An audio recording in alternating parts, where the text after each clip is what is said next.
मेष राशि 10 मई 2026 रविवार। आज मेष राशि ପାଇଁ ଏକ ଭଲ ଦିନ ହେବ।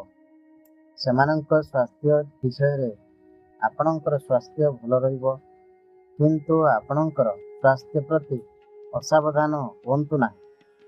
ଆଜି ଆପଣଙ୍କର ଖର୍ଚ୍ଚ ସାମାନ୍ୟ ବୃଦ୍ଧି ପାଇପାରେ, ଯାହା କିଛି ଅସୁବିଧା ସୃଷ୍ଟି କରିବ। ବ୍ୟବସାୟରେ ଥିବା ଲୋକଙ୍କ ପାଇଁ ଆଜି ଏକ ଭଲ ଦିନ ହେବ। ଚାକିରି କରୁଥିବା ଲୋକଙ୍କ ପାଇଁ କିଛି ଚାପ ଅନୁଭବ କରିପାରନ୍ତି। ଆଜି ପ୍ରେମରେ ଥିବା ଲୋକଙ୍କ ପାଇଁ ଏକ ଭଲ ଦିନ ହେବ। ଆପଣ ଆପଣଙ୍କ ସାଥୀଙ୍କ ସହିତ ଖୁସି ରହିବେ, କିନ୍ତୁ ଆପଣଙ୍କ ବୈବାହିକ ଜୀବନରେ କିଛି ସମସ୍ୟା ରହିବ। ଆପଣଙ୍କ ଦୁହିଁଙ୍କ ମଧ୍ୟରେ କିଛି ଯୁକ୍ତିତର୍କ ହୋଇପାରେ।